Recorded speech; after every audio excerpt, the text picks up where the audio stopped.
Skälet till att vi ännu inte har löst de här frågorna, att vi har så svårt att komma fram till bindande klimatavtal globalt eller lokalt, att vi har så svårt att enas om de här frågorna, har att göra med att vi har, de flesta av oss, inte gemensamma värdegrunder. Vi delar inte normsystem. Det finns inget universellt accepterat normsystem så som det ser ut. Och då är det en filosofisk fråga om de här moraliska principerna. Vilka är mest rimliga? Filosofi och grenen etik, som är läran om normer och värderingar, undersöker vad olika moraliska principer har för implikationer, vad de får för resultat när man tillämpar dem på olika konkreta problem. Som till exempel klimatfrågan.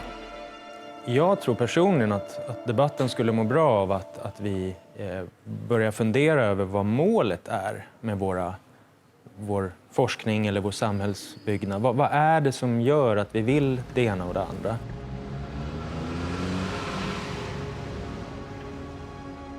Vad är det då vi kan få syn på om vi med hjälp av filosofins verktyg analyserar djupare vad vi vill uppnå? Ta det här med ekonomisk tillväxt. Eller vi har stirrat oss blinda på någonting som egentligen inte var ett mål i sig. Det var ett medel för att nå ett mål. Och när vi inser det genom att analysera, vad är det som är värdefullt i sig eller vad är det som är målen och vad är det som är medlen till de här målen, så kanske vi kan sortera bort vissa. Så vi kan säga att just det, pengarna var ju inte värdefulla i sig utan de var ju värdefulla som medel för att få det vi vill ha. Och då kan det vara bra att inte stirra oss blinda på pengarna när vi ser att det där blindstirrandet faktiskt kan leda till att vi missar det där som var huvudmålet med den ekonomiska tillväxten. Och det här är ju ingen hjärnkirurgi, det är ju praktisk filosofi. Eftersom det nu inte finns något universellt delat normsystem och det finns olika moraliska principer och grundsyner. Hur ska vi då i praktiken kunna komma överens om vad vi ska göra för att bekämpa klimatförändringarna?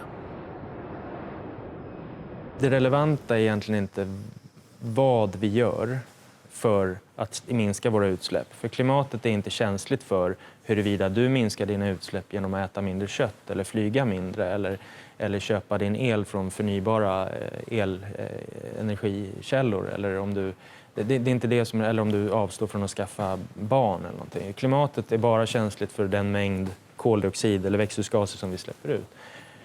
Och då, om vi inser då att vi har exempelvis 1,5 ton per person att leka med årligen, det är den budget vi har, det är den klimatbudget vi har. Då är det som är relevant, det är det som den gröna ideologin borde fokusera på, precis som de andra som vill förhindra en klimatkatastrof. Och här kan man då se att här kommer de liberala värderingarna ändå kunna ha en plats i den här diskussionen, för att inom de här gränserna, inom det här 1,5 tons målet, så spelar det ingen roll. Du som individ kan vara fri att själv välja om du vill hålla dig inom din personliga individuella klimatbudget genom att avstå från att skaffa barn och flyga mindre, eller om du bara vill bli vegan och bo kollektivt, eller om du vill fortsätta kunna flyga men klimatkompensera för det flyg som du drar nytta av. Eller om du vill, det finns ju så många olika sätt på vilka vi kan hålla oss inom den här klimatbudgeten. Och jag tycker att det är synd för debatten att vi inte tittar på det, utan att vi ofta tittar på en quick fix, universell, generell lösning som ska klara allt. Till exempel, vi blir alla veganer så löser sig, eller vi slutar alla skaffa barn så löser sig, eller vi slutar alla flyga så löser sig, alla byter sin bensinbil mot en elbil så löser sig. Men det är inte så det ser ut.